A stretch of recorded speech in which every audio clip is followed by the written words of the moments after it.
Hey guys, welcome to my channel teach to learn. जैसा कि आपको पता है, हम सीरीज़ में 8th क्लास की साइंस को कंप्लीट कर रहे हैं और इसी सीरीज़ में जो इसका फर्स्ट चैप्टर है वो ऑलरेडी कंप्लीट हो चुका है। आज से हम स्टार्ट करने जा रहे हैं इसका सेकंड चैप्टर, जो क्या है, माइक्रो ऑर्गेनिजम्स हमारे फ्रेंड है या फिर दुश्मन। तो इस चैप्टर में हम पूरा यही देखेंगे कि माइक्रो ऑर्गेनिजम्स होते क्या हैं, ये रहते कहाँ हैं, कैसे ये हमारे लिए हेल्पफुल हैं और कैसे नहीं। अगर आपने अभी तक प्रीवियस वीडियोस नहीं देखी हैं तो आप डिस्क्रिप्शन में दिए गए लिंक से उन्हें देख सकते हैं। तो चलिए हम अपना टॉपिक स्टार्ट करते हैं। आपने सेवरल काइंड्स के प्लांट्स और एनिमल्स तो देखे ही होंगे। हाउएवर, कुछ ऐसे भी लिविंग ऑर्गेनिजम्स हमारे आसपास हैं जिन्हें हम देख नहीं सकते। देख नहीं सकते का क्या मतलब है कि मतलब हम उन्हें डायरेक्टली अपनी आँखों से नहीं देख सकते हैं। तो ऐसे जो ऑर्गेनिजम्स हैं उन्हीं को हम माइक्रो ऑर्गेनिजम्स या फिर माइक्रोब्स कहते हैं, जिनके बारे में हम इस चैप्टर में अच्छे से पढ़ने वाले हैं। फॉर एग्ज़ाम्पल, जैसे कि उन्होंने एग्ज़ाम्पल दी है कि रेनी सीज़न में जो ब्रेड होता है, हमने देखा होगा, जो ब्रेड अगर गीला हो जाता है तो वो स्पॉइल हो जाता है, ख़राब हो जाता है। उसके सरफेस के ऊपर ना ऐसे ग्रीनिश वाइट सा पैचेस पड़ जाते हैं, जिसको अगर हम मैग्नीफाइंग ग्लास से ऑब्जर्व करेंगे तो हम क्या देखेंगे, इसके ऊपर कुछ बहुत ही छोटे छोटे माइक्रो ऑर्गेनिजम्स, मतलब कि ब्लैक राउंडेड स्ट्रक्चर के कुछ ऐसे माइक्रो ऑर्गेनिजम्स देखेंगे। तो ये जो स्ट्रक्चर है, आखिर ये आई कहाँ से और ये होती क्या है? तो ये जो स्ट्रक्चर है यही ही माइक्रो ऑर्गेनिज्म की स्ट्रक्चर है। अब ये आई कहाँ से, इन सब चीज़ों के बारे में जैसे जैसे हम अपना आगे अगला अगला टॉपिक करते जाएंगे वैसे वैसे हमें इन सब चीज़ों के बारे में पता चलता जाएगा। तो अब हमारा फर्स्ट टॉपिक क्या है कि व्हाट इज़ माइक्रो ऑर्गेनिजम्स, कि माइक्रो ऑर्गेनिजम्स होते क्या हैं। तो इन्हें समझने के लिए हम दो एक्टिविटी करते हैं। फर्स्ट एक्टिविटी में आपको एक बीकर लेना है, उसमें वाटर के साथ साथ सॉइल भी ऐड कर देनी है, और उसके बाद थोड़े टाइम बाद जब सॉइल के पार्टिकल सेटल डाउन हो जाएंगे तो इसकी जो वाटर की ड्रॉप्स है, क्योंकि सॉइल में वाटर मिक्स हो गया है, तो जब सॉइल नीचे बैठ जाएगी तो ऊपर पानी रह जाएगा। तो वो वाला जो पानी है, उस पानी को माइक्रोस्कोप की हेल्प से ऑब्जर्व करना है। पहली एक्टिविटी ये हो गई।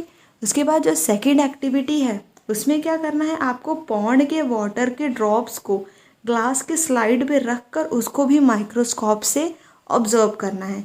क्या आपने इन दोनों एक्टिविटीज़ में कोई भी ऑर्गेनिजम्स मूव होते हुए देखे जब भी माइक्रोस्कोप से आपने इसे ऑब्जर्व किया है?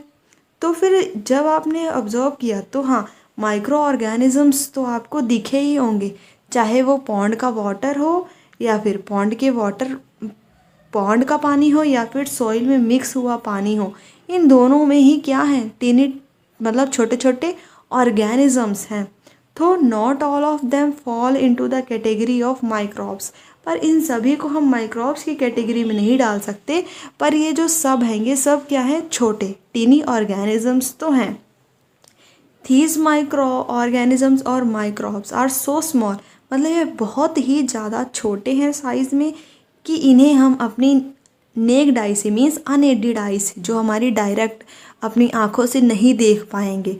कि मतलब जैसे हम सीधा अपनी आँखों से कोई भी चीज़ देख रहे हैं, पेड़ देख रहे हैं, अपने आसपास की चीज़ें देख रहे हैं, पर ये ऑर्गेनिजम्स इतने ज़्यादा छोटे हैं कि इन्हें हम डायरेक्टली अपनी आँखों से नहीं देख पा रहे हैं। Some of these such as fungus, अब इन्हीं में से कुछ की बात कर रहे हैं कि जैसे कि जो फंगस है, जो ब्रेड के ऊपर ग्रो हुए थे, उन्हें भी हम मैग्नीफाइंग ग्लास से ही देख पा रहे थे, डायरेक्टली नहीं देख पा रहे थे। अदर्स कांट बी सीन, और इसी तरह बाकी जो और ऑर्गेनिजम्स हैं ये भी विदाउट माइक्रोस्कोप की हेल्प से, हम बिना माइक्रोस्कोप की हेल्प से हम बाकी जो माइक्रो ऑर्गेनिजम्स हैं उनको भी नहीं देख पाएंगे। इसी कारण इन्हें माइक्रो ऑर्गेनिजम्स कहा जाता है कि ये बहुत ही ज़्यादा छोटे हैं और इन्हें हम सिर्फ माइक्रोस्कोप की मदद से ही देख पा रहे हैं। इसीलिए ये क्या है, माइक्रो मतलब कि बहुत ही ज़्यादा छोटे ऑर्गेनिजम्स हैं। अब यहाँ पे इन्होंने आगे इनकी कुछ क्लासिफिकेशन दी गई है। ये आपसे पूछ सकते हैं कि जो माइक्रो ऑर्गेनिजम्स है उसको ब्रॉडली कितने पार्ट्स में कितने ग्रुप्स में क्लासीफाई किया गया है? 4 ग्रुप्स में। फर्स्ट क्या है? Bacteria, second fungi, third protozoa और फोर्थ क्या है? Algae. Some of these common micro organisms, अब इनमें से कुछ माइक्रो ऑर्गेनिजम्स, जैसे कि अब बैक्टीरिया एक पूरी कैटेगरी है। बैक्टीरिया के अंदर और भी तरह तरह के बैक्टीरिया आ सकते हैं, तो वही उन्होंने कहा है कि इनमें से कुछ बैक्टीरिया की, कुछ फंगी, कुछ प्रोटोजोआ की फिगर उन्होंने दिखाई हुई है। जैसे कि यहाँ पे बैक्टीरिया, ये एक अलग तरह का बैक्टीरिया है, ये अलग तरह का बैक्टीरिया, मतलब कि बैक्टीरिया के भी आगे और तरह के टाइप्स होते हैं। वैसे ही सेकंड फिगर में इन्होंने कुछ एल्गी, जिसमें से ये क्या है?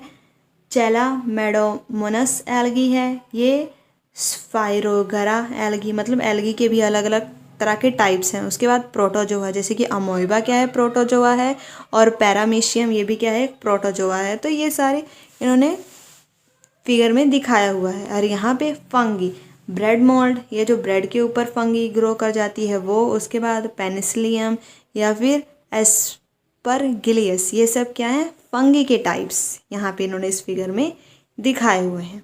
उसके बाद उन्होंने कहा है कि जो वायरस है ये भी क्या है? माइक्रोस्कोपिक ही हैं, मतलब कि बहुत छोटे ही होते हैं, पर ये माइक्रो ऑर्गेनिजम्स से डिफरेंट होते हैं। अब ये डिफरेंट कैसे हैं? क्योंकि इन्होंने कहा है कि हाउएवर रिप्रोड्यूस ओनली, मतलब कि ये भी रिप्रोड्यूस तो करते हैं माइक्रो ऑर्गेनिजम्स की तरह, पर ये रिप्रोड्यूस कब करते हैं? सिर्फ तब जब ये किसी होस्ट ऑर्गेनिज्म के, मतलब जब ये किसी होस्ट ऑर्गेनिज्म के सेल के अंदर होते हैं, तभी ही ये अपने आप को रिप्रोड्यूस कर पाते हैं, वायरस। पर जो बाकी दूसरे हमने माइक्रो ऑर्गेनिजम्स देखे, वो वैसे फ्रीली भी रिप्रोड्यूस करते रहते हैं। विच में भी, अब ये जो होस्ट ऑर्गेनिज्म है ये क्या हो सकते हैं? बैक्टीरियम हो सकता है, प्लांट या एनिमल। जैसे कि हमने देखा था कि जो कोरोना है, कोरोना क्या था? वो भी क्या है? क्या था? वायरस ही था, जो कब अपने आप अपनी संख्या बढ़ा लेता था? जब किसी इंसान के अंदर चला जाता था, जब हमारी बॉडी के अंदर चला जाता था, तो वो अपनी संख्या बार बार अपने आप को क्या करता रहता था? रिप्रोड्यूस करता रहता था। इसी कारण उसको ख़त्म करना इतना मुश्किल हो गया था, क्योंकि वो हमारी बॉडी के अंदर जाने के बाद अपने आप को रिप्रोड्यूस कर रहा था, क्योंकि वो क्या था? एक वायरस था। अब यहाँ पे भी इन्होंने कुछ वायरस की फिगर्स दिखाई गई हैं, उसको भी हम देख लेते हैं कि उन वायरस की फिगर्स में क्या है। यहाँ पे देखो उन्होंने 2.5 में ये भी क्या एक वायरस है, और ये भी क्या एक वायरस की फिगर दिखाई हुई है। नेक्स्ट उन्होंने बोला है कुछ डिसीज़ेस के नेम, जैसे कि जो वायरस से होते हैं, जैसे कि कोल्ड हो गया, फ्लू हो गया, या फिर कॉमन जो कफ होती है ये भी वायरस से होती है। और जो सीरियस डिसीज़ेज़ हैं जैसे कि पोलियो, चिकन पॉक्स, ये भी हमें वायरस से होता है। तो आपको ये क्वेश्चन आ सकता है कि वायरस से होने वाले डिसीज़ेज़ के नाम बताएं, तो आप बता सकते हैं इन सारे डिसीज़ेज़ के नेम्स। उसके बाद प्रोटोजोआ से होने वाले डिसीज़ कौन से हैं? डायसेंट्री, मलेरिया, ये सब क्या हैं? प्रोटोजोआ से होने वाले डिसीज़ हैं। और बैक्टीरियल डिसीज़, मतलब कि बैक्टीरिया से होने वाले डिसीज़ कौन से हैं? टाइफाइड और ट्यूबरक्लोसिस। अब इनमें से कुछ माइक्रो ऑर्गेनिजम्स के बारे में आपने क्लास 6th और 7th में तो पढ़ा ही होगा। अब हमारा जो नेक्स्ट टॉपिक है कि ये जो माइक्रो ऑर्गेनिजम्स हैं ये रहते कहाँ हैं। माइक्रो ऑर्गेनिजम्स सिंगल सेल के भी हो सकते हैं और मल्टी सेल, मतलब एक से ज़्यादा सेल के भी हो सकते हैं। सिंगल सेल में बैक्टीरिया, एल्गी और प्रोटोजोआ आ जाएंगे, और मल्टी सेल में जो ज़्यादा एल्गी और या फंगी ये सब आ जाएंगे। अब ये सब रहते कहाँ हैं? ये हर तरह के इन्वायरमेंट में रह लेते हैं, चाहे ठंड से लेके हॉट, मतलब जो आइस कोल्ड, मतलब कि इतना ज़्यादा कि आइस वहाँ पे जम जाए, इतनी ठंड से लेके हॉट स्प्रिंग, पूरी एकदम तपती गर्मी तक के मौसम को ये लोग क्या सह सकते हैं, और ऐसे एरिया में ये रह सकते हैं। कौन? Micro organisms. They are also found inside the bodies of animals including humans, कि जो माइक्रो ऑर्गेनिजम्स हैं ये एनिमल्स की बॉडीज़ में भी पाए जाते हैं, जिसमें ह्यूमन्स भी आते हैं, मतलब कि हमारी बॉडीज़ में भी कुछ माइक्रो ऑर्गेनिजम्स रहते हैं। अब कुछ माइक्रो ऑर्गेनिजम्स दूसरे ऑर्गेनिजम्स, मतलब कि दूसरे लिविंग ऑर्गेनिजम्स उसके ऊपर ग्रो भी करते हैं, और कुछ फ्रीली एग्जिस्ट भी करते हैं। माइक्रो ऑर्गेनिजम्स एंड अस, मतलब कि इसमें हम देखेंगे कैसे माइक्रो ऑर्गेनिज्म हमारे लिए बेनिफिशियल हैं और कैसे नहीं।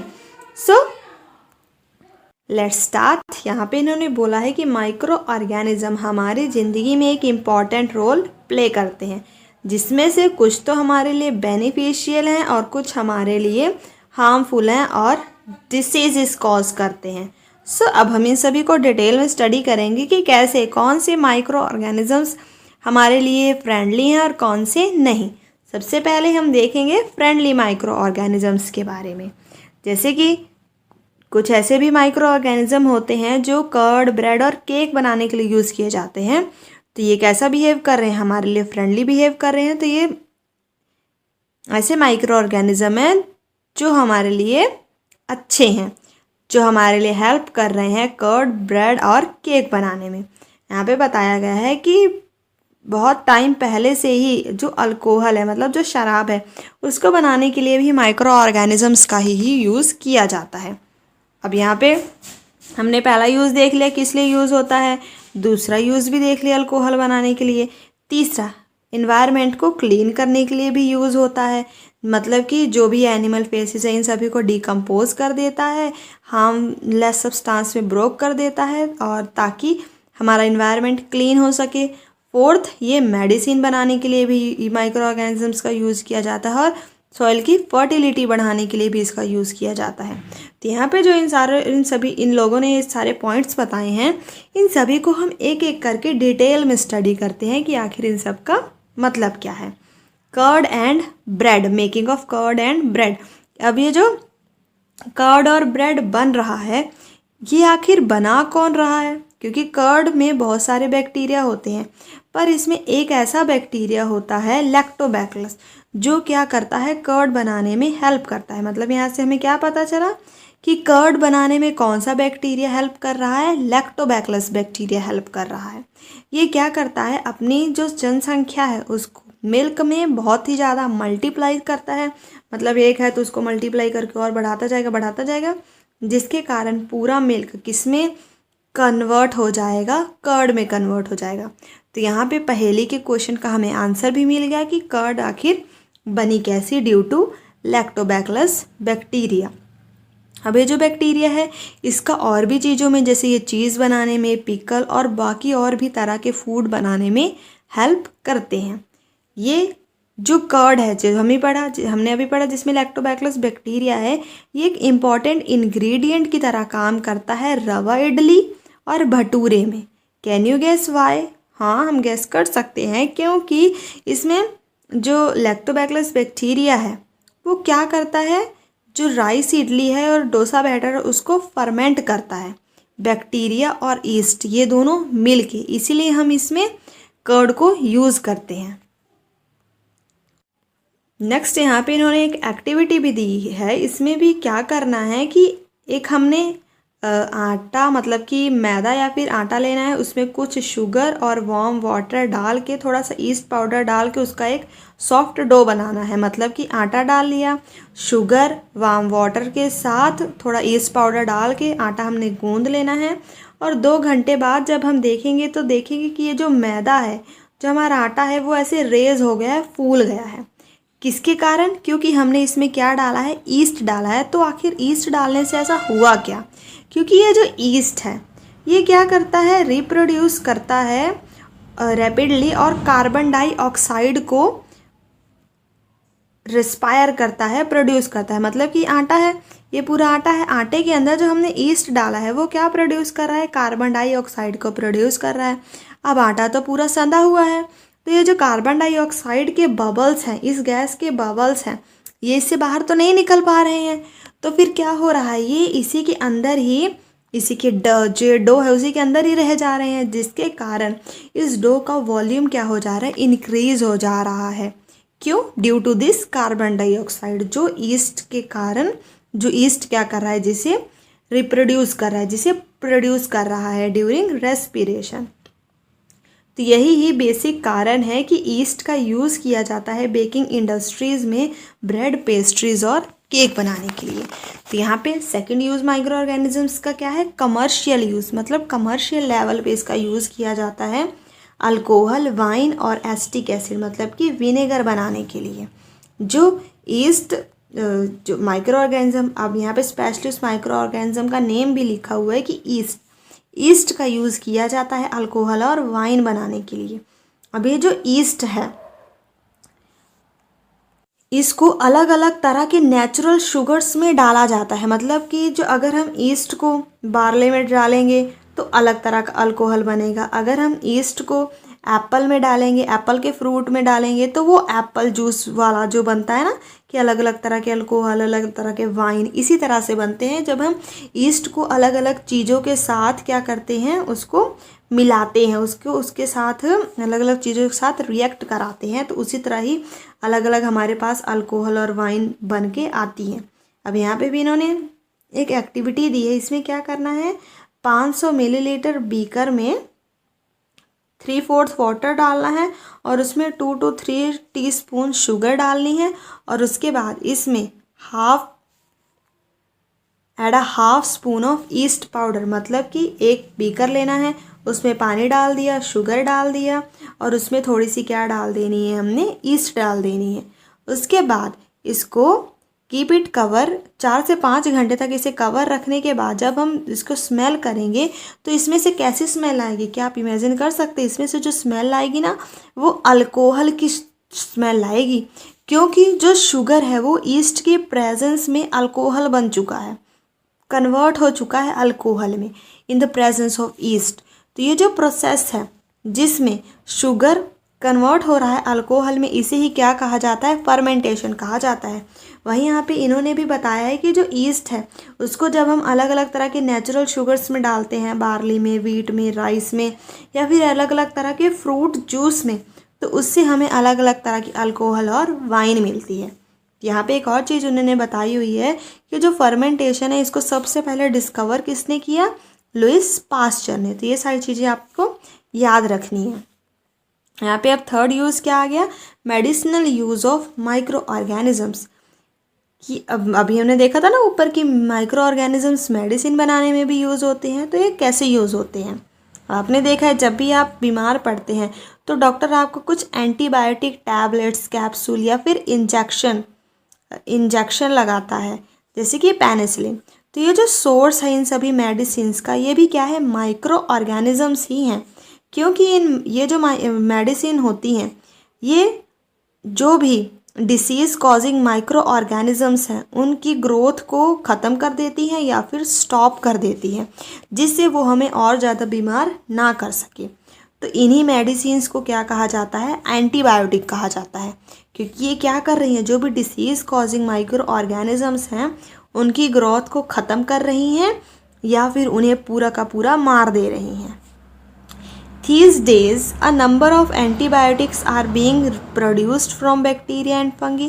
आजकल हमें पता है कि बहुत ही अलग अलग तरह की एंटीबायोटिक्स प्रोड्यूस हो रही हैं बैक्टीरिया और फंगी का यूज़ करके, जैसे कि स्ट्रेप्टोमाइसिन हो गया, टेट्रासाइलिन हो गया, एथायरोमाइसिन हो गया। ये क्या हैं, कुछ नेम्स हैं commonly known antibiotics which are made from fungi and bacteria, जो फंगी और बैक्टीरिया से बनाए जाते हैं।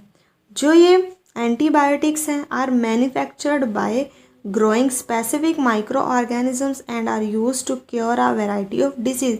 मतलब कि ये जो एंटीबायोटिक्स हैं ये बनते कैसे हैं, कुछ स्पेसिफिक माइक्रो ऑर्गेनिजम्स की हेल्प से बनाए जाते हैं, जिससे हम कुछ स्पेसिफिक डिसीज़ को क्योर कर सके, उनसे हम अपनी देखभाल कर सके।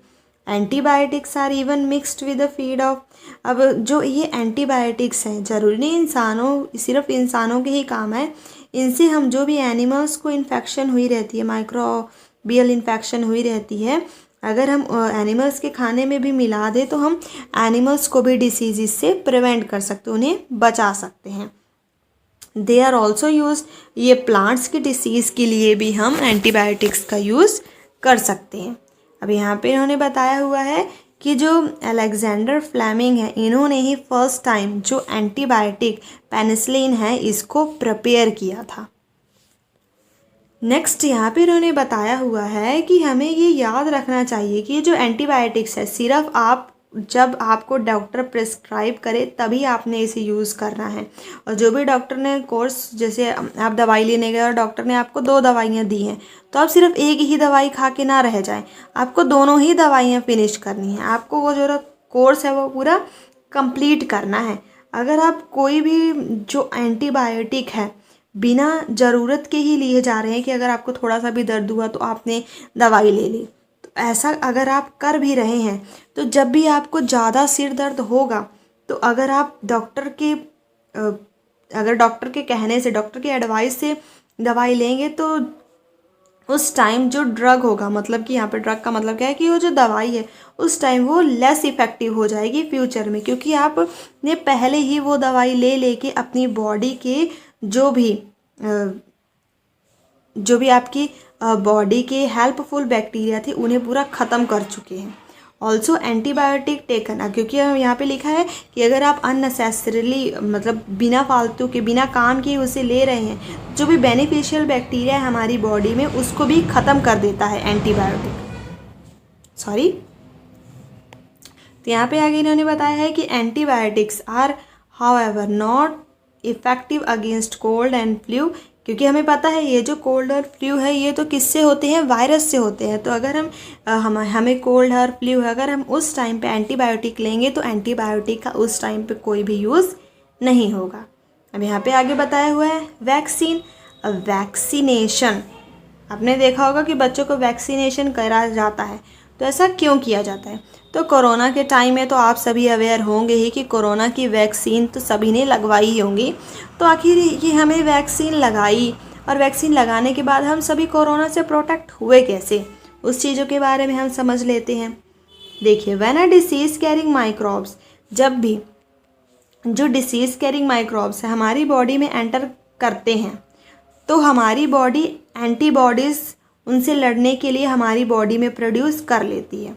और हमारी बॉडी हमेशा याद रखती है कि ये वाला, अगर खांसी वाला माइक्रोब्स हमारी बॉडी में आया है तो उसकी एंटीबॉडीज़ प्रोड्यूस हो गई हैं।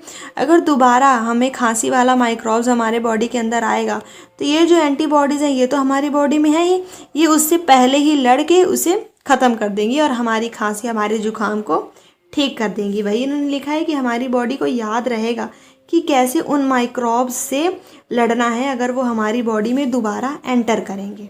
इफ़ डेड और weakened microbes are introduce into healthy body, मतलब कि अगर हम कोई डेड माइक्रोब्स को हमारी बॉडी में डाल दे तो भी हमारी बॉडी उनसे लड़ने के लिए एंटीबॉडीज़ हमारी बॉडी में प्रोड्यूस कर लेंगी। The antibodies remain in the body, और जो एंटीबॉडीज़ हैं वो कहीं जाती नहीं है, वो हमारी बॉडी में ही रहती हैं। And we are protected from the disease causing microbes forever, और हम हमेशा के लिए जो भी डिसीज़ कॉजिंग माइक्रोब्स हैं उनसे प्रोटेक्ट हो जाएंगे, क्योंकि जो एंटीबॉडीज़ हैं वो तो हमारी बॉडी में हैं ही।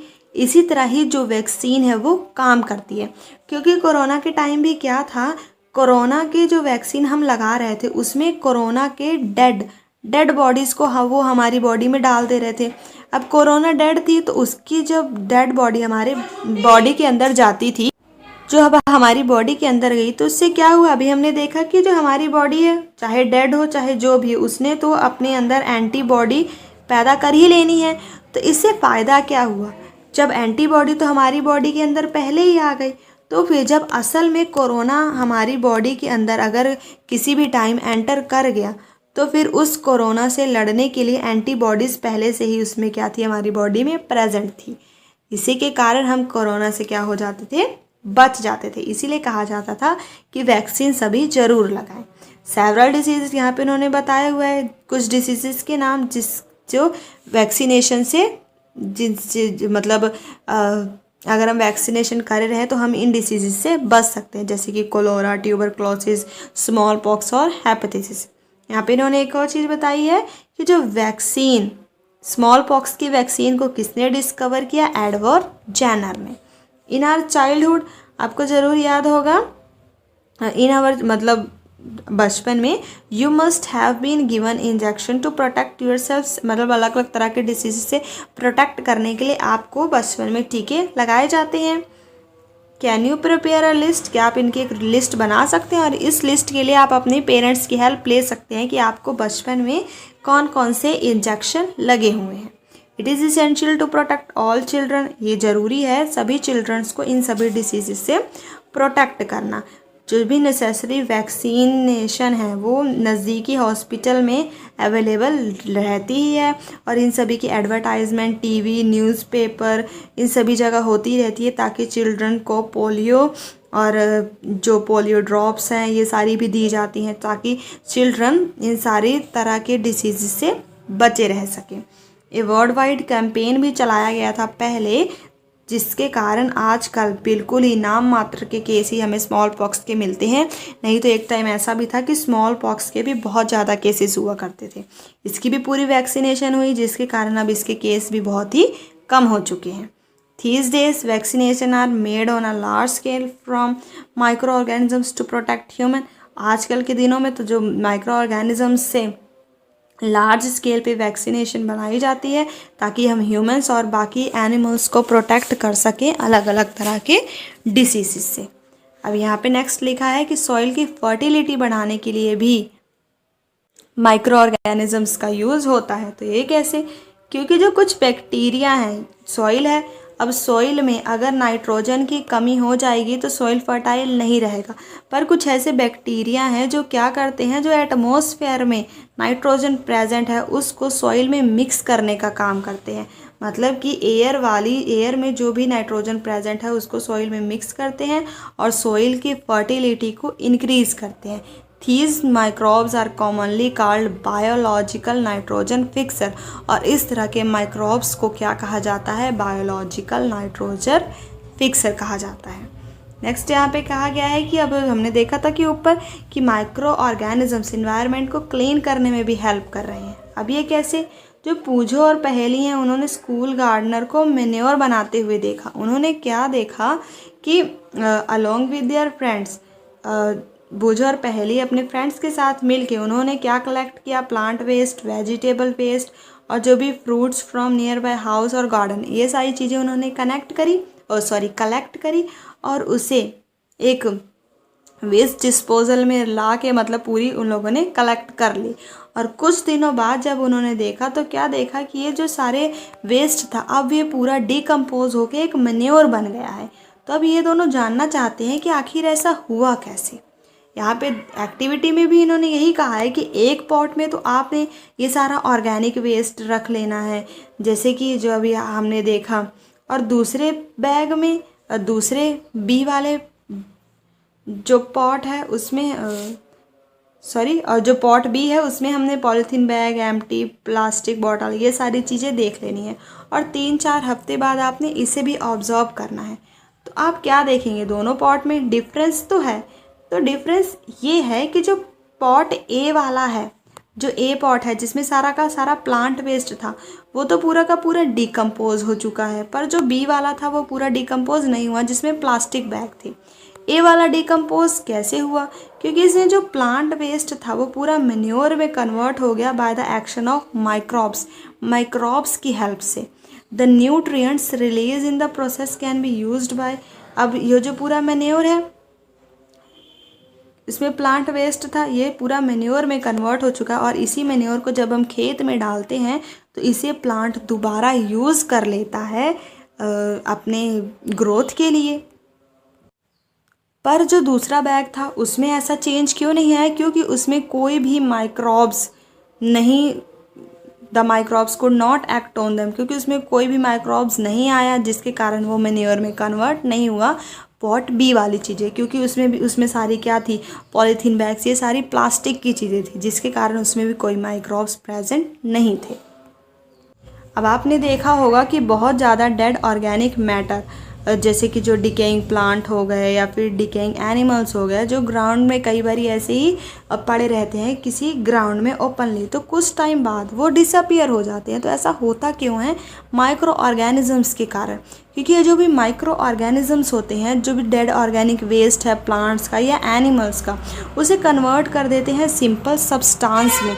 और ये जो सब्सटेंस है ये अगेन यूज़ कर लिया जाता है प्लांट्स और एनिमल्स के द्वारा, क्योंकि जब वो मैन्योर बन गया उसको हमने खेत में डाला, उसे दोबारा प्लांट्स और एनिमल्स ने यूज़ कर लिया। तो इस तरह जो माइक्रो ऑर्गेनिजम्स हैं are used to degrade the harmful and smelly substance and thereby clean up the environment. इस तरह जो माइक्रो ऑर्गेनिजम्स हैं हार्मफुल और स्मेली, मतलब कि अब कोई भी एनिमल मरा है तो स्मेल तो आती रहेगी, तो ये जो स्मेली सब्सटेंस है इन सभी को कन्वर्ट कर दे रहा है, पूरा डिकम्पोज कर दे रहा है और इन्वायरमेंट को क्लीन कर दे रहा है। How micro organisms are harmful, कैसे ये हमारे लिए नुकसानदायक होते हैं। अगर आपने प्रीवियस वीडियोस नहीं देखी हैं तो you can check description box, वहाँ पे लिंक प्रोवाइडेड है। तो स्टार्ट करते हैं हम। जो माइक्रो ऑर्गेनिजम्स हैं ये हमारे लिए नुकसानदायक हो सकते हैं कई तरीक़ों से। जैसे कि कुछ माइक्रो ऑर्गेनिजम्स ऐसे होते हैं जो ह्यूमंस बीइंग में, मतलब इंसानों में, प्लांट्स और एनिमल्स, इन सभी में ही बीमारियों का कारण होते हैं। सच डिसीज़ कॉजिंग माइक्रो ऑर्गेनिजम्स, और ऐसे माइक्रो ऑर्गेनिजम्स जिनसे डिसीज़ होता है उन्हें हम क्या कहते हैं, पैथोजेंस कहते हैं। तो ये क्या हो गया, पैथोजेंस की डेफिनेशन हो गई कि what are pathogens, some such disease causing micro organisms, जो डिसीज़ कॉजिंग माइक्रो ऑर्गेनिजम्स होते हैं उन्हें हम कहते हैं पैथोजेंस। सम माइक्रो ऑर्गेनिजम्स, और कुछ माइक्रो ऑर्गेनिजम्स ऐसे होते हैं जो फूड को स्पॉइल करते हैं, क्लॉथ और लेदर को स्पॉइल करते हैं।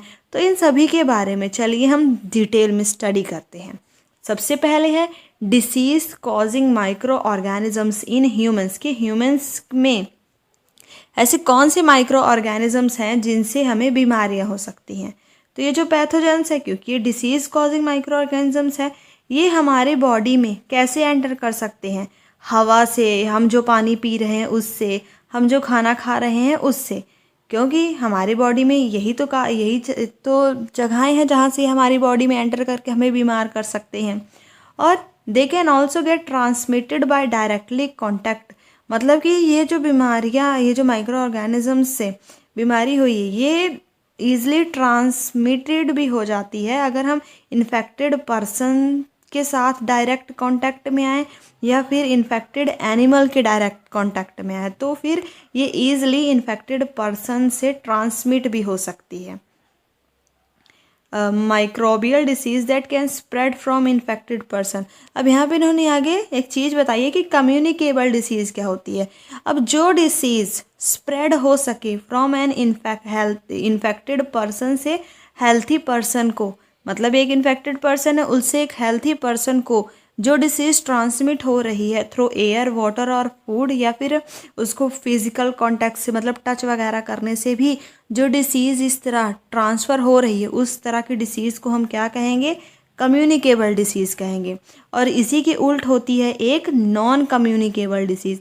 बस उसमें यही आ जाएगा कि ऐसी डिसीज़ जो डायरेक्ट कांटेक्ट से ट्रांसमिट नहीं होती है with the help of air, water और फूड, उसे हम क्या कहते हैं, नॉन कम्युनिकेबल डिसीज़ कहते हैं। तो यहाँ पे दो डिसीज़ेज़ भी आ जाएंगी। यहाँ पे इन्होंने कम्युनिकेबल दी हुई है, अगर आपको आए पेपर में तो आप नॉन कम्युनिकेबल भी लिख सकते हैं कि वो क्या होती है। कम्युनिकेबल जो डायरेक्ट थ्रू एयर, वाटर और फूड या फिजिकल कॉन्टैक्ट से infected person to a healthy person transmitted हो जाए, कम्युनिकेबल। जो ना हो वो नॉन कम्युनिकेबल। जैसे कि इन्होंने यहाँ पे एग्जांपल दी हुई हैं, cholera, common cold, chicken pox और ट्यूबरक्लोसिस, मतलब कि टीबी। ये सारी ऐसी डिसीज़ हैं जो कम्युनिकेबल है, मतलब कि इन्फेक्टेड पर्सन से हेल्थी पर्सन में ट्रांसमिट हो सकती हैं with the help of air, water, food, इन सब से। अब ये तो हमें, आपने ऑब्जर्व किया ही होगा कि अगर घर में किसी को भी खांसी जुकाम होती है तो वो ईज़िली दूसरे घर के बाकी लोगों को भी हो जाती है। क्यों? क्योंकि ये एक कम्युनिकेबल डिसीज़ है। जब कोई भी इंसान खांसी या जुकाम करता है तो जो फाइन ड्रॉपलेट्स होते हैं, जब हमें छींक आई तो हमारे मुंह से कुछ फाइन ड्रॉपलेट्स ऑफ मॉइस्चर निकलता है जिसमें थाउजेंड्स ऑफ वायरस होते हैं, जो सीधा जब हमने छींक करी तो सीधा वो हवा में क्या हो जाती है, पूरी फैल जाती है। और ये हवा से, जैसे एक इंसान ने यहाँ से छींक मारी है, यहाँ पे मैं आपको दिखाती हूँ, जैसे कि एक इंसान है यहाँ पे खड़ा हुआ, इसने यहाँ से छींक मारी, इससे जो भी ड्रॉपलेट्स निकली हवा में मिल गई, और इसी के बगल ही कोई दूसरा इंसान खड़ा हुआ है। तो ये जो ड्रॉपलेट्स हैं, जो इसमें थाउजेंड्स ऑफ वायरस हैं, जब उसको छींक आई तो फिर बाहर आई ड्रॉपलेट्स, तो ये हवा से तैरती हुई इस हेल्थी पर्सन की तरफ भी जा सकती हैं, और इसमें जो वायरस थे वो इस हेल्थी पर्सन की बॉडी में एंटर कर सकते हैं बाय द हेल्प ऑफ, मतलब थ्रो एयर। तो इससे क्या हुआ, जो हेल्थी पर्सन हुआ जब उसने ब्रीद किया तो उसको भी इन्फेक्शन हो जाता है। तो यही कारण है जिससे जब किसी को भी खांसी जुकाम होता है तो ईजिली वो एक पर्सन से दूसरे पर्सन को ट्रांसमिट हो जाती है, क्योंकि जब भी खांसी जुकाम होती है, छींक हमें आती है, तो वो जब हम छींक करते हैं तो फाइन ड्रॉपलेट्स ऑफ मॉइस्चर, उसमें वायरस होता है, और वो वायरस ईजिली हवा से कैरी करके हेल्थी पर्सन की तरफ ट्रांसमिट हो जाता है और उसको भी इन्फेक्शन हो जाती है। तो यहाँ पे वो जो पूछ रहा है कि ये जो कम्युनिकेबल डिसीज़ है उसको हम प्रिवेंट कैसे कर सकते हैं, तो ये बता रही है कि जब भी किसी इन्फेक्टेड पर्सन को खांसी जुकाम आए तो हमें पहली बात तो हमें हमेशा अपने पास हैंकी रखना ही चाहिए, ताकि अगर हमें कभी भी खांसी या जुकाम आए तो हम उस हैंकरचीफ का यूज़ कर सकें। It is better to keep a distance from infected person, और जो भी अगर किसी को खांसी जुकाम है तो आप ये बेहतर होगा कि आप उस पर्सन से दूर रहे, और जिस पर्सन को है वो हैंकी का यूज़ करे। अब यहाँ पे आगे बताया हुआ है कि यहाँ कुछ ऐसे इंसेक्ट्स और एनिमल्स भी होते हैं जो कैरियर की तरह एक्ट करते हैं डिसीज़ कॉजिंग माइक्रोब्स को, मतलब कि जो एनिमल्स हैं और इंसेक्ट्स हैं। अब हमें ऐसे डायरेक्टली हवा के अलावा भी तो कुछ ऐसी चीज़ें हैं जिनसे हमें डिसीज़ हो रहा है, तो जो कुछ ऐसे इंसेक्ट और जो एनिमल्स जिनमें डिसीज़ कॉजिंग माइक्रोब्स, मतलब कि जो डिसीज़ करने वाले माइक्रो ऑर्गेनिजम्स प्रेजेंट होते हैं, इन्हें हम क्या कहते हैं, कैरियर कहते हैं। ये कैरियर की तरह काम करते हैं। अभी देखो, कैरियर को अच्छे से आपको तब समझ आएगा जब एक एग्जाम्पल होगी, जैसे कि यहाँ पे इन्होंने दिया है कि जो हाउस फ्लाई है, मतलब मक्खी, ये भी क्या है, एक तरह की कैरियर है। कैरियर का मतलब, क्योंकि ये जो हाउस फ्लाई है ये क्या करती है, कूड़े करकटों पे बैठती है, मतलब जो भी कूड़ा कबाड़ है होगा या फिर एनिमल का एक्सक्रेटा होगा उसी पे उड़ उड़ के बैठती रहती है। और जो भी पैथोजेंस है, हमने देखा ना कि डिसीज़ कॉजिंग माइक्रो ऑर्गेनिजम्स, मतलब जिनसे हमें बीमारी हो रही है, ये पैथोजेंस इन हाउस फ्लाई के पैरों में या फिर इनकी बॉडी में स्टिक कर जाता है। और जब भी ये हाउस फ्लाई हमारे खाने पे आके बैठती हैं, ऐसा खाना जिसे हमने कवर करके नहीं रखा है, तो ये जो पैथोजेंस है जो इनकी बॉडी पे लगा था, वही पैथोजन ये फिर हमारे अनकवर्ड फूड के ऊपर आके चिपक जाता है, और जब भी हम उस फूड को खाते हैं तो हम उससे बीमार हो जाते हैं। तो फिर इसीलिए हमें कहा जाता है कि हमें हमेशा फूड को कवर करके रखना चाहिए, और जो भी अनकवर्ड फूड आइटम है उसे नहीं खाना चाहिए।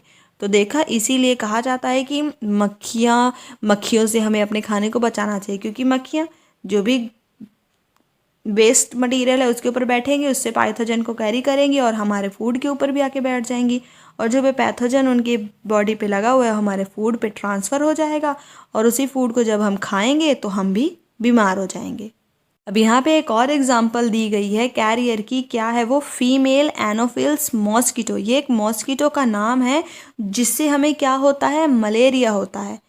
ये which carry a parasite of malaria, मतलब कि ये मलेरिया के पैरासाइट को अपने साथ लेके घूमती है। कौन सा मॉस्किटो है ये, एनोफिल्स मॉस्किटो। और यहाँ पे एक और मॉस्किटो का नाम दिया गया है, ये भी फीमेल ही है। ये कौन सा मॉस्किटो है, फीमेल एनोफिल्स मॉस्किटो, जिससे हमें मलेरिया होता है, और एक दूसरा है फीमेल एंडीज मॉस्किटो, जिससे हमें क्या होता है, डेंगू होता है, कैरियर ऑफ डेंगू वायरस। तो यहाँ पे इन्होंने बोला है कि कैसे हम मलेरिया और डेंगू से बच सकते हैं। मलेरिया और डेंगू से बचना है तो इसका मतलब हमें क्या करना है, मच्छरों को पैदा नहीं होने देना है। और हम मच्छरों को पैदा होने से कैसे रोक सकते हैं, यहाँ पे पहली भी पूछ रही है कि क्यों हमें हमेशा टीचर कहती हैं कि वाटर को कलेक्ट नहीं होने देना, क्योंकि अगर वाटर अगर एक जगह पे इकट्ठा रहेगा तो जो मॉस्किटोज होते हैं उसी वाटर में ही तो ब्रीड करते हैं। हैंस इसीलिए हमें किसी भी एक जगह पे पानी को इकट्ठा खड़े नहीं होना, मतलब एक जगह पे इकट्ठे नहीं इकट्ठा रहने देना चाहिए, चाहे वो कूलर हो, टायर हो, फ्लावर पॉट हो, हमें इन सभी का पानी लगातार बदलते रहना चाहिए। कूलर का भी थोड़े थोड़े दिनों में पानी बदलते रहना चाहिए, फ्लावर पॉट का भी पानी बदलते रहना चाहिए। और अगर पानी हमेशा बदलता रहेगा तो पानी एक ही जगह पे इकट्ठा खड़े नहीं रहेगा, और फिर ना तो मॉस्किटोज़ उसमें पैदा हो पाएंगे, और जब मॉस्किटोज़ ही नहीं होंगे तो मलेरिया और डेंगू इन सारी बीमारियों से हम बच सकते हैं। By keeping the surrounding clean, अगर हम अपने आसपास को सराउंडिंग को क्लीन रखेंगे और ड्राई रखेंगे तो हम मॉस्किटोज़ को पैदा होने से रोक सकते हैं।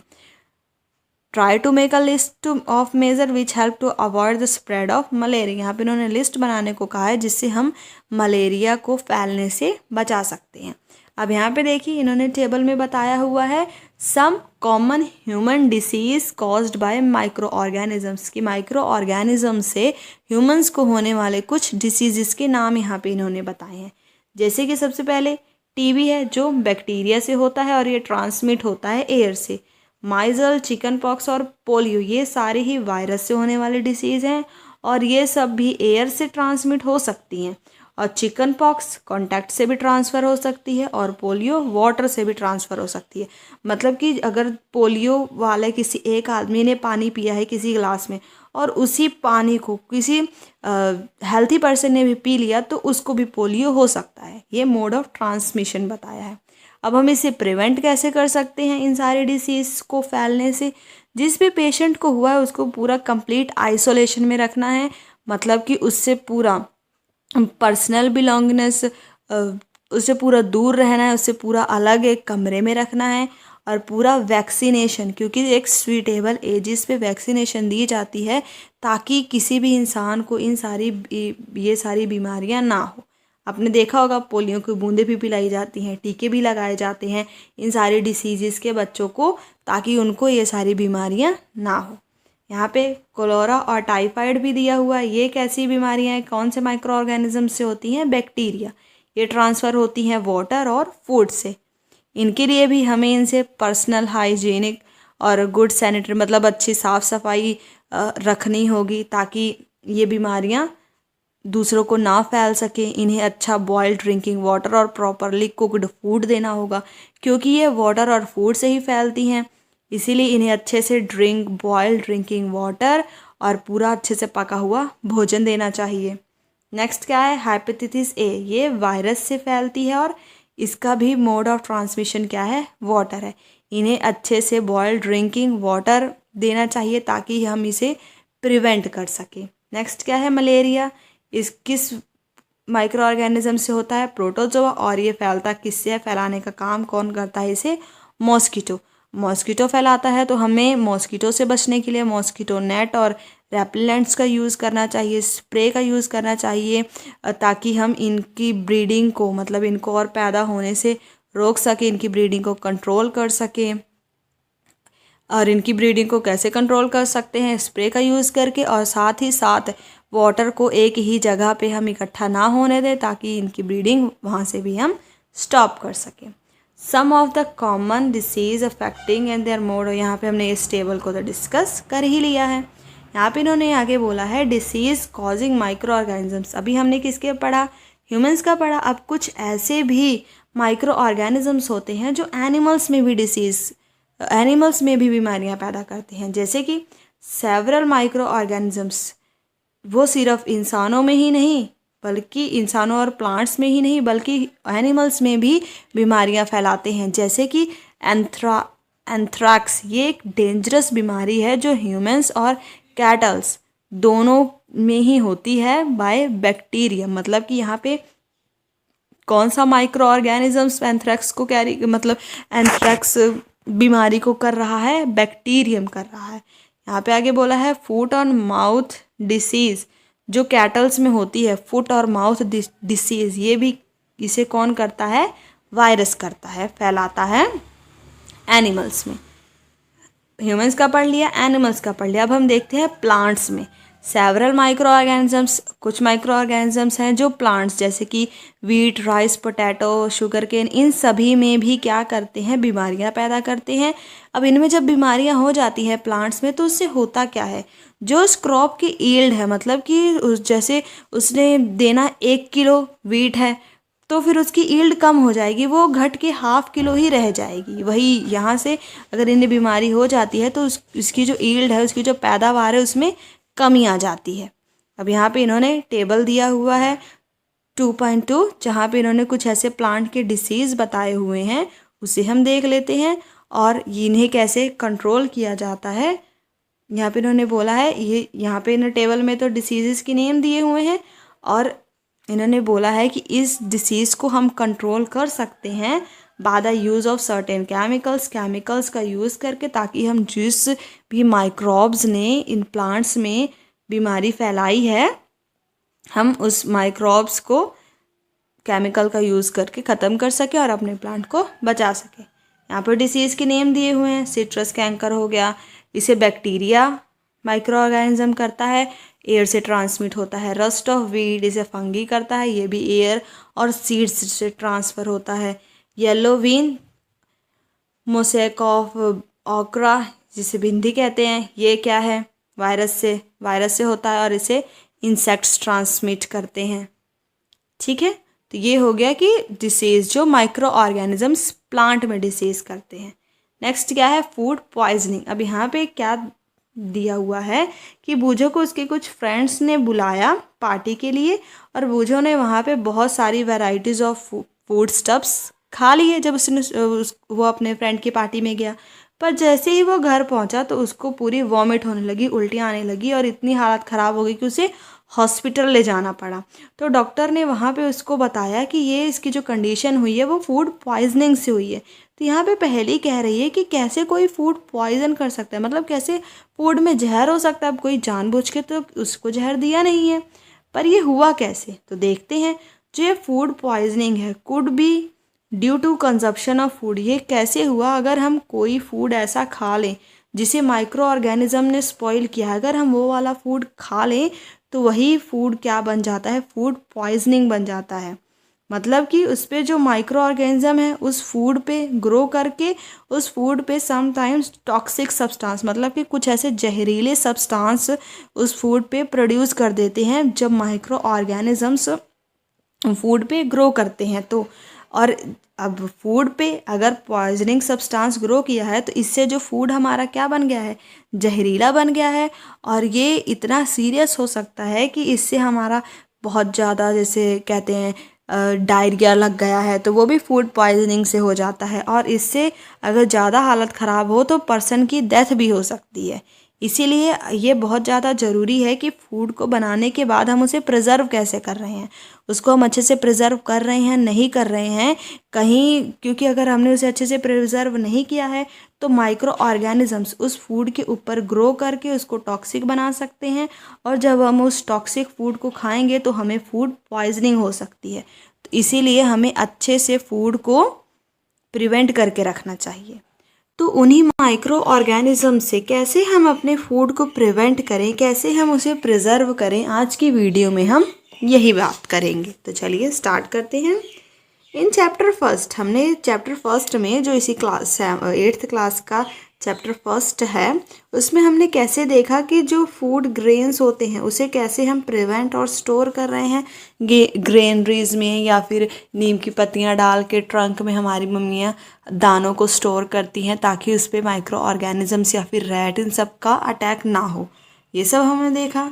तो कैसे हम कुक्ड फूड को अब स्टोर करें अपने होम में, क्योंकि खाना बना है, तो जो खाना बना है, जो कुक्ड फूड है, उसे कैसे प्रिजर्व कर सकते हैं ये देखते हैं। अब हमें पता है कि अगर हम ब्रेड को, जो हमने अनयूज्ड ब्रेड है, अगर हम उसे बाहर रख दें मॉइस्ट कंडीशन में तो उस पर फंगस अटैक कर के उसको ख़राब कर देते हैं। और जो माइक्रो ऑर्गेनिजम्स हैं वो भी हमारे फूड को ख़राब कर देते हैं। और जो भी स्पॉइल फूड होता है उसमें से गंदी स्मेल आती है, उसका टेस्ट भी ख़राब होता है और उसका कलर भी चेंज हो जाता है। आपने देखा होगा अगर आपके घर में कभी भी फूड ख़राब हो जाता है तो उसका पहले जैसा कलर रहता है वैसा कलर नहीं रह जाता, उसकी स्मेल भी गंदी आती है और उसका टेस्ट तो बिल्कुल ख़राब हो ही जाता है, क्योंकि माइक्रो ऑर्गेनिजम्स ने हमारे फूड को स्पॉइल कर दिया है। तो क्या है स्पॉइल फूड? ये केमिकल रिएक्शन के कारण हुआ है। Spoiling of food a chemical reaction, क्या हम इसे केमिकल रिएक्शन कह सकते हैं? तो देखते हैं आगे इन्होंने हमें क्या कहा है। अब यहाँ पे पहेली कह रही है कि वो कुछ मैंगो लेके आई बाजार से खाने के लिए, पर उसने कुछ दिनों तक उसे नहीं खाया, और जो थोड़े दिनों बाद उसने देखा तो क्या देख रही है कि उसके मैंगो स्पॉइल हो गए हैं, ख़राब हो गए हैं और सड़ गए हैं। पर वो ये भी जानती है कि उसकी जो दादी है जब भी मैंगो का अचार बनाती है तो वो तो ख़राब नहीं होते बहुत लंबे समय तक। तो वो कंफ्यूज है कि जो आम वो लेके आई वो 2-3 दिन भी नहीं चले, और उसकी दादी जो आम का अचार बनाती है वो तो कई 6 महीने या साल भर भी चल जाती है। तो ऐसा क्यों? तो हम यही सब स्टडी करेंगे कि जो इसकी दादी असल में ना वो फूड प्रिजर्वेटिव्स यूज़ करती है, जिसके कारण माइक्रो ऑर्गेनिजम्स उस पर अटैक नहीं कर पाते और वो आम का जो अचार है वो हमारा प्रिजर्व रहता है। तो चलिए हम देखते हैं कुछ ऐसे कॉमन मेथड्स जिससे हम अपने फूड को प्रिजर्व कर सकें घरों में। सबसे पहले क्या है? Chemical method. इसमें क्या है? सॉल्ट और एडिबल ऑयल, मतलब कि तेल और नमक को ये क्या है? कॉमन केमिकल्स हैं जिन्हें हम जनरली यूज़ करते हैं माइक्रो ऑर्गेनिजम्स की ग्रोथ को कम करने के लिए, और इसे ही क्या कहा जाता है? प्रिजर्वेटिव्स कहा जाता है। मतलब कि प्रिजर्वेटिव्स क्या हो गए? ऐसी चीज़ें जिससे हम माइक्रो ऑर्गेनिज्म की ग्रोथ को कम कर रहे हैं उन्हें हम क्या कहेंगे? प्रिजर्वेटिव कहेंगे। हम क्या ऐड करते हैं? सॉल्ट या फिर कुछ ऐसे एसिड प्रिजर्वेटिव्स पिकल में, अचार में ऐड करते हैं ताकि हम उसे माइक्रोब्स के अटैक से बचा सके। अब यहाँ पे केमिकल मेथड है तो यहाँ पे इन्होंने कुछ केमिकल्स के नेम बताए हैं, जैसे कि सोडियम बेंजोएट, सोडियम मेटाबाइसल्फाइट। ये क्या है? कुछ कॉमन प्रिजर्वेटिव्स है, कॉमन केमिकल के नेम है जो एज अ प्रिजर्वेटिव्स यूज़ होते हैं, जिनसे हम जो जैम्स में यूज़ किए जाते हैं, स्क्वैश में यूज़ किए जाते हैं, मतलब फूड आइटम्स में इन केमिकल्स को यूज़ किया जाता है ताकि हम इन्हें स्पॉइल होने से बचा सकें। नेक्स्ट क्या है? कौन सा प्रिजर्वेटिव हम यूज़ कर सकते हैं? Common salt. कॉमन सॉल्ट को यूज़ किया जाता है कई सदियों से मीट और फिश को प्रिजर्व करने के लिए। मीट और फिश के ऊपर क्या किया जाता है? जो ड्राई सॉल्ट है उससे इसको पूरा कवर कर दिया जाता है। मतलब कि अगर मीट है, अगर हमने उसे प्रिजर्व करना है तो उसको पूरा, उसके ऊपर पूरा सॉल्ट से हम उसे कवर कर देंगे, और इससे उसके ऊपर बैक्टीरिया की ग्रोथ नहीं हो पाएगी और वो लंबे समय तक प्रिजर्व रह सकता है, मीट या फिर फिश। सॉल्टिंग को यूज़ किया जाता है आंवला को प्रिजर्व, रॉ मैंगो और टैमरिंड, इन सब को भी प्रिजर्व करने के लिए, मतलब कि इमली, इन सारी चीज़ों को भी प्रिजर्व करने के लिए यूज़ किया जाता है सॉल्ट को। नेक्स्ट क्या है? हम प्रिजर्वेशन और किससे कर सकते हैं? शुगर से कर सकते हैं। जो जैम हो गए, जेली हो गई या फिर स्क्वैशेस हो गए, इन्हीं को इससे प्रिजर्व करते हैं, शुगर से प्रिजर्व करते हैं, क्योंकि इसमें हम चीनी डालते हैं, इसीलिए इन्हें किससे प्रिजर्व किया जाता है? शुगर से। जो शुगर होता है क्या करता है? इनमें मॉइस्चर, मतलब कि जो नमी होती है उसको पूरा कम कर देता है, रिड्यूस कर देता है। और नमी को कम करने से होता क्या है? जो बैक्टीरिया की ग्रोथ है उसको, शुगर, अगर नमी नहीं रहेगी तो शुगर के कारण जब नमी चली गई तो फिर जो बैक्टीरिया की ग्रोथ है वो वहाँ पे नहीं हो पाएगी, जिससे हमारा फूड स्पॉइल होने से बच जाएगा। नेक्स्ट क्या है? हम और क्या किस प्रिजर्वेटिव्स को यूज़ करते हैं? ऑयल और विनेगर को। जो ऑयल है और विनेगर है इसको हम यूज़ करते हैं ताकि हम अपने पिकल को स्पॉइल होने से बचा सके, क्योंकि जो बैक्टीरिया होते हैं ऑयल और विनेगर का जो इन्वायरमेंट होता है उसमें ये सर्वाइव नहीं कर पाते, उसमें ये ज़िंदा ही नहीं रह पाते। इसीलिए जो वेजिटेबल, फिश, फ्रूट या मीट, इन सब को प्रिजर्व किया जाता है ऑयल और विनेगर के मेथड से। नेक्स्ट क्या है? Heat and cold treatment. Heat and cold treatment वही है कि आपने देखा होगा कि अगर हमारे घरों में दूध आता है तो दूध को अगर प्रिजर्व करना है, उसे लंबे समय तक स्टोर करना है या फिर यूज़ भी क्यों नहीं करना है, तो हम सबसे पहले उसे बॉईल करते हैं, क्योंकि बॉईल करने से जो भी उसके अंदर माइक्रो ऑर्गेनिजम्स प्रेजेंट है वो सारे मर जाते हैं। इसीलिए बॉइलिंग भी एक तरीका है, मतलब कि किसी सब्सटेंस को, किसी फूड को हीट करना भी एक तरीका है जिससे हम उसमें माइक्रो ऑर्गेनिज्म की ग्रोथ को पूरा ख़त्म कर सकते हैं। नेक्स्ट क्या है, अब हॉट वाला पढ़ लिया। अब कोल्ड कैसे, हमें पता है हमारे घर में अगर खाना बना है और वो बच गया है तो हम उसे रेफ्रिजरेटर में रख देते हैं कि हम उसे अगले दिन खाएंगे। पर अगर हम उसे रेफ्रिजरेटर में नहीं रखेंगे और वैसे ही रखेंगे तो जो हमारा फूड होगा वो स्पॉइल हो जाएगा। और उसी तरह अगर हम दूसरी तरफ रेफ्रिजरेटर में रखेंगे तो वो स्पॉइल नहीं होता। ऐसा क्यों? क्योंकि रेफ्रिजरेटर में जो टेम्परेचर होता है वो बहुत ही ज़्यादा लो होता है, जो इनहिबिट करता है, मतलब कि माइक्रोब्स की ग्रोथ को बिल्कुल ख़त्म करता है, बिल्कुल उसकी ग्रोथ को पूरा रोकता है, जिसके कारण लो टेम्परेचर में माइक्रोब्स की ग्रोथ नहीं हो पाती है और हमारा फूड स्पॉइल होने से बच जाता है। अब यहाँ पे बूझो कह रहा है कि जो दूध पैकेट्स में आता है वो ख़राब क्यों नहीं होता है, क्योंकि उसको तो हमने उबाला भी नहीं होता है। तो उसकी मम्मी उसे बोलती है क्योंकि वो वाला मिल्क पैस्चराइज्ड होता है। नाउ व्हाट इज़ पैस्चराइजेशन, आखिर ये होता क्या है? तो चलिए देखते हैं कि ये क्या होता है। जो पैस्चराइज्ड मिल्क होता है can be consumed without boiling, उसे हम बिना बॉइलिंग किए भी, सिर्फ फ्रिज में रखे रहते हैं तो उसको हम बिना बॉइल किए भी हम उसे यूज़ कर सकते हैं, क्योंकि उसमें हार्मफुल माइक्रोब्स नहीं रहते। तो आखिर ये पैस्चराइज्ड मिल्क बनाया कैसे जाता है, आपसे पूछ लिया जा सकता है कि पैस्चराइजेशन होती कैसे है। तो जो मिल्क होता है उसको 70 डिग्री सेल्सियस पे 15 to 30 सेकेंड्स के लिए हीट किया जाता है और उसके बाद उसको तुरंत ही ठंडा करके स्टोर कर दिया जाता है पैकेट्स में। तो ये जो मेथड है, बाय डूइंग दिस, इससे क्या होता है कि जो माइक्रोब्स की ग्रोथ है उससे पूरा, जो हमारा मिल्क है उससे पूरा प्रिवेंट हो जाता है और उसमें माइक्रोब्स की ग्रोथ नहीं हो पाती, वो फ्री हो जाता है फ्रॉम हार्मफुल माइक्रोब्स। तो ये जो प्रोसेस है इसे ही पैस्चराइजेशन कहा जाता है और इसे सबसे पहले डिस्कवर किसने किया? लुईस पास्चर ने। और इसे ही क्या कहा गया है? पैस्चराइजेशन। तो अगर आपसे पेपर में पूछा जाए तो आप यहाँ पे लिख सकते हैं कि उस मिल्क को हम पैस्चराइज मिल्क कहेंगे अगर हम उसे 70 डिग्री सेल्सियस पे 15 to 30 डिग्री सेकेंड्स तक हीट करें और उसके बाद सडनली उसे ठंडा करके स्टोर कर लिया जाए। तो इस मिल्क को ही क्या कहा जाता है? पैस्चराइज्ड मिल्क कहा जाता है। नेक्स्ट क्या है? स्टोरेज और पैकिंग। ये भी एक तरीका है जिससे हम फूड को प्रिजर्व कर सकते हैं, क्योंकि आजकल यही तरीका ही यूज़ किया जाता है। फ्रूट को ड्राई कर लिया जाता है और इवन वेजिटेबल्स को भी ड्राई करके बेचा जाता है सील्ड एयर टाइट पैकेट में, ताकि उसको हम प्रिवेंट कर सके ड्राई फ्रूट्स और वेजिटेबल्स को माइक्रोब्स के हमले से। क्योंकि अब इसमें हो क्या रहा है कि हम जो फ्रूट है और वेजिटेबल्स है इसको पूरा एयर टाइट पैकेट में रख रहे हैं। एयर टाइट पैकेट का मतलब कि वहाँ पे हवा भी नहीं जा पा रही है। अगर हवा ही नहीं जा रही है तो माइक्रोब्स भी उसके अंदर कैसे जाएंगे, और अगर माइक्रोब्स जाएंगे नहीं तो मतलब कि हम उसे प्रिवेंट कर पाएंगे माइक्रोब्स के अटैक से। नाइट्रोजन फिक्सेशन आखिर होता क्या है? तो यहाँ पे इन्होंने कहा है कि आपने क्लास 6th और 7th में राइजोबियम बैक्टीरिया के बारे में तो ज़रूर पढ़ा होगा और आपको याद भी होगा। ये जो राइजोबियम बैक्टीरिया है ये क्या करता था? फिक्सेशन ऑफ नाइट्रोजन, मतलब कि जो भी एयर में नाइट्रोजन प्रेजेंट है उसको कन्वर्ट करने का काम करता है इन ल्यूमिनस प्लांट्स, जैसे कि पल्सेस। जो पल्सेस हैं ये क्या है? ल्यूमिनस प्लांट है। इस तरह के प्लांट्स में ये नाइट्रोजन की फिक्सेशन करने का काम करता है, मतलब कि जो भी एयर में नाइट्रोजन प्रेजेंट है उसको कन्वर्ट करके प्लांट्स के रूट्स तक पहुंचाने का काम ये राइजोबियम बैक्टीरिया करता है।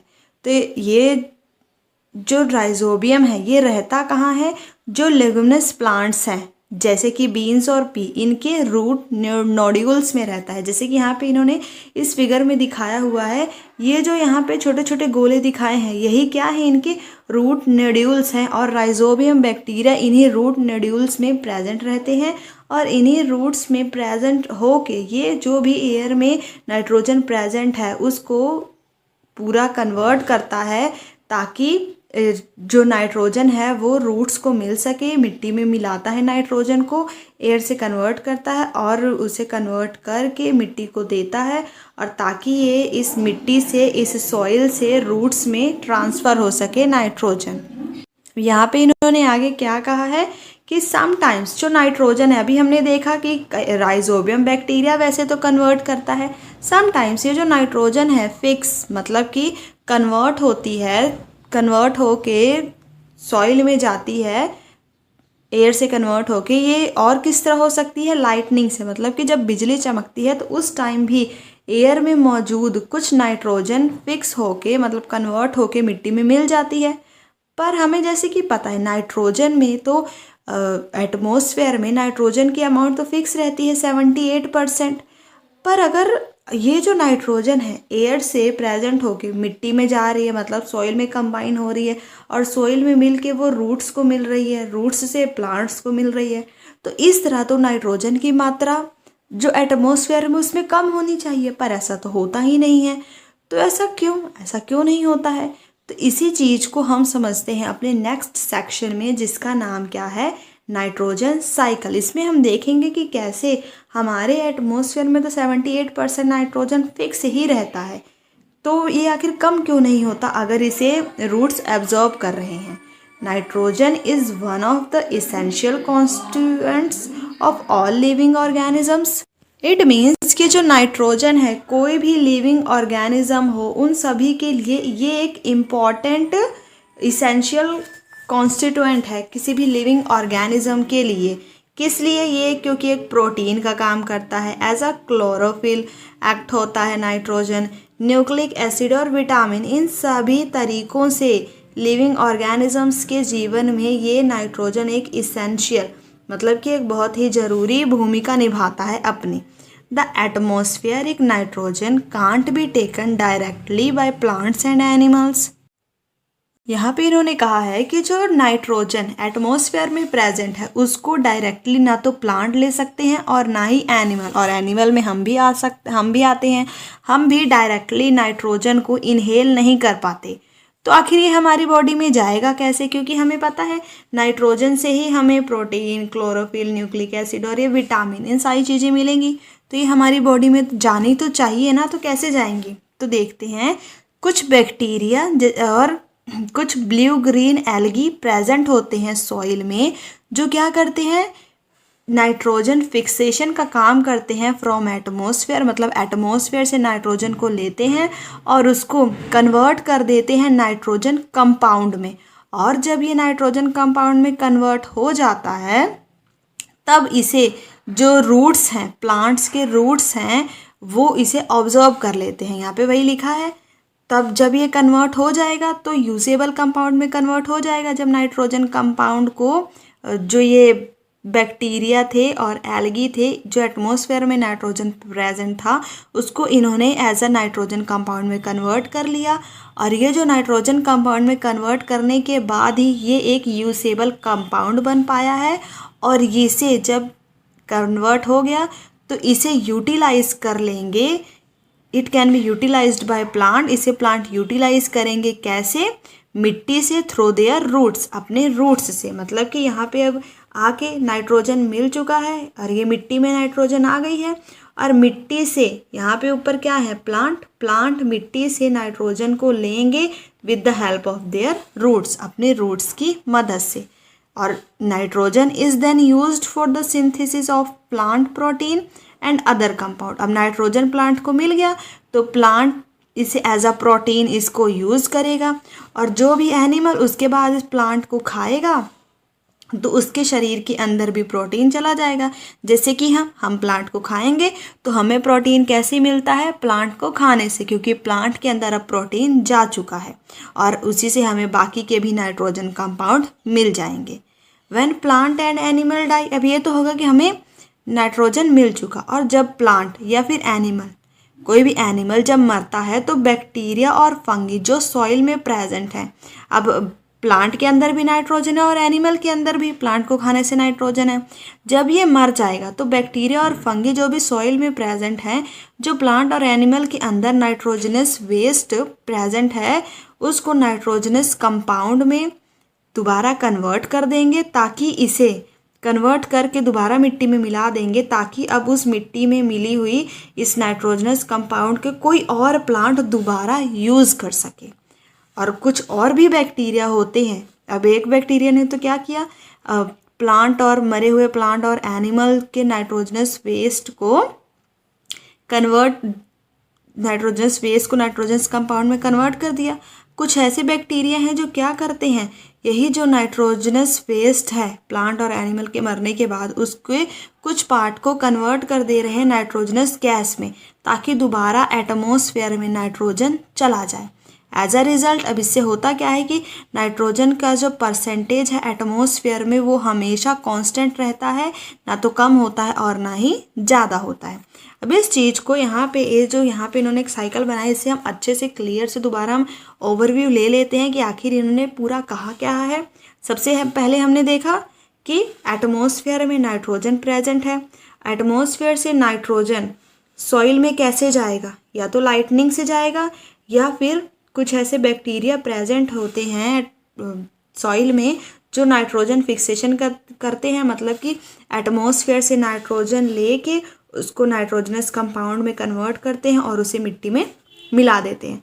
अब मिट्टी में नाइट्रोजन पहुंच चुका है, मिट्टी से नाइट्रोजन, सॉइल से नाइट्रोजन प्लांट लेंगे और प्लांट को एनिमल खाएगा, और जब एनिमल मर जाएगा तो उसका जो नाइट्रोजनस वेस्ट है वो दोबारा मिट्टी में ही मिल जाएगा। और या तो फिर ये हो सकता है कि ये जो भी नाइट्रोजन मिट्टी में, क्योंकि चाहे पहले मिला उनके मरने के बाद या फिर पहले ही सॉइल में नाइट्रोजन मिल चुका है, उस सॉइल से कुछ ऐसे बैक्टीरिया होते हैं जो इस मिट्टी में प्रेजेंट नाइट्रोजन को कन्वर्ट कर देते हैं नाइट्रोजनस गैस में, और वो फिर दोबारा एटमॉस्फेयर में नाइट्रोजन चला जाता है। पहले एटमॉस्फेयर से नाइट्रोजन आया मिट्टी में, सॉइल में, और फिर सॉइल से कुछ ऐसे बैक्टीरिया होते हैं जो इस नाइट्रोजन को दोबारा एटमॉस्फेयर में भेज देते हैं। तो इस साइकिल से होता क्या है कि एटमॉस्फेयर में प्रेजेंट नाइट्रोजन को प्लांट और एनिमल्स ने यूज़ भी कर लिया, और दोबारा वापस एटमॉस्फेयर में नाइट्रोजन जब चला गया तो फिर इससे नाइट्रोजन की जो परसेंटेज है एटमॉस्फेयर में वो भी क्या रही, कांस्टेंट रही, ना तो कम हुई और ना ही ज़्यादा हुई। तो यहाँ पे फिनिश होता है हमारा ये चैप्टर नंबर 2, जिसमें हमने बहुत सारी चीज़ें डिस्कस करी हैं। तो चलिए हम जल्दी से देख लेते हैं कि इस पूरे चैप्टर में आखिर हमने पढ़ा क्या है। सबसे पहले हमने क्या देखा, माइक्रो ऑर्गेनिजम्स के बारे में देखा कि वो बहुत छोटे होते हैं, इन्हें हम अपनी नेक्ड आई से नहीं देख सकते, ये अलग अलग तरह के इन्वायरमेंट में भी रह सकते हैं, ये भी हमने देखा था। और ये रहते कहाँ हैं, मिलते कहाँ हैं, ये एयर में, वाटर में और प्लांट और एनिमल्स की बॉडी के ऊपर पाए जाते हैं। ये जो माइक्रो ऑर्गेनिजम्स हैं एक सेल के भी हो सकते हैं और एक से ज़्यादा सेल्स के भी बने होते हैं। नेक्स्ट इन्होंने क्या लिखा है कि माइक्रो ऑर्गेनिजम्स की टाइप क्या क्या आ गए इसमें, बैक्टीरिया, फंगी, प्रोटोजोआ और कुछ एल्गी, और यहाँ पे वायरस भी दिया हुआ है। ये जो वायरस है ये इन माइक्रो ऑर्गेनिजम्स से तो डिफरेंट है, पर इसे हम एज अ माइक्रोब्स मतलब माइक्रो ऑर्गेनिजम्स की तरह कंसीडर कर सकते हैं, पर ये इन बाकी जो माइक्रो ऑर्गेनिजम्स हैं इनसे डिफरेंट होता है।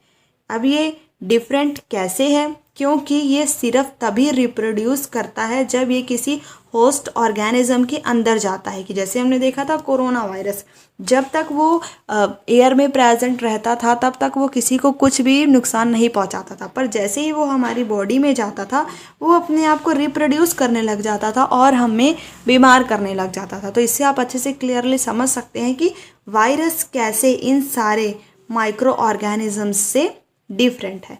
सम माइक्रो ऑर्गेनिजम्स हमने इसके यूज़फुल भी देखे थे कि कैसे माइक्रो ऑर्गेनिजम्स मेडिसिनल, कोहल, इन सारी चीज़ों के लिए यूज़फुल भी होते हैं, और कुछ माइक्रो ऑर्गेनिजम्स डिकम्पोज करते हैं ऑर्गेनिक वेस्ट को, डेड प्लांट्स को सिंपल सब्सटेंस में, और इन्वायरमेंट को क्लीन भी करते हैं। हमने इसके एक वीडियो में पूरा इसके यूज़फुल भी देखे थे कैसे हमारे लिए यूज़फुल हैं। उसके बाद हमने नेक्स्ट वीडियो में एक वीडियो में डिस्कस किया था कि कैसे ये हमारे लिए हार्मफुल भी हैं, क्योंकि ये डिसीज़ कॉज करते हैं, just like dysentery, malaria, food poisoning कर देते हैं हमारे फूड के ऊपर ग्रो करके माइक्रो ऑर्गेनिजम्स, तो ये हमारे लिए हार्मफुल भी होते हैं। और आज की वीडियो में हमने यही देखा कि कुछ माइक्रो ऑर्गेनिजम्स ल्यूमिनस प्लांट के रूट्स में रहते हैं, और ये क्या करते हैं, एयर में प्रेजेंट नाइट्रोजन को सॉइल में मिक्स करते हैं और सॉइल की फर्टिलिटी को इंक्रीज़ करते हैं। Some bacteria present in soil fix nitrogen, ये भी हमने वही बात लिखी हुई है कि कुछ बैक्टीरिया प्रेजेंट होते हैं सॉइल में जो कि क्या करते हैं, एटमॉस्फेयर में प्रेजेंट नाइट्रोजन को कन्वर्ट करते हैं नाइट्रोजनस कंपाउंड में, ताकि उसे प्लांट ले सके और हमारी सॉइल फर्टाइल हो सके और हमारे प्लांट्स को प्रोटीन और नाइट्रोजन कंपाउंड मिल सके। Certain bacteria convert compound of nitrogen present in soil into nitrogen gas which is released in the atmosphere. अब एटमॉस्फेयर से नाइट्रोजन सॉइल में आई और सॉइल से दोबारा वो एटमॉस्फेयर में जाएगी, तभी तो नाइट्रोजन का जो परसेंटेज है वो हमेशा सेम रहेगा। तो कुछ बैक्टीरिया तो एटमॉस्फेयर में प्रेजेंट नाइट्रोजन को सॉइल में मिलाते हैं और कुछ बैक्टीरिया ऐसे होते हैं जो नाइट्रोजन प्रेजेंट होती है सॉइल उसको नाइट्रोजस गैस में कन्वर्ट करके एटमॉस्फेयर में रिलीज़ करते हैं। तो ये हो गया हमारा पूरा चैप्टर फिनिश, जिसमें हमने अलग अलग तरह के माइक्रो ऑर्गेनिज्म, उनके यूज़फुल, कैसे हमारे लिए हार्मफुल है, ये सारी चीज़ें देखी। आई होप आपको ये चैप्टर अच्छे से क्लियर हो गया होगा। ये वीडियो पसंद आई हो तो वीडियो को लाइक करें। इस चैप्टर की जो प्लेलिस्ट है उसे अपने फ्रेंड्स के साथ शेयर करें। इस चैप्टर में आपका कोई भी डाउट रह गया हो तो उसे कमेंट बॉक्स में कमेंट करें और इसी तरह की और वीडियोस देखने के लिए चैनल को सब्सक्राइब करना ना भूलें। Thanks for watching.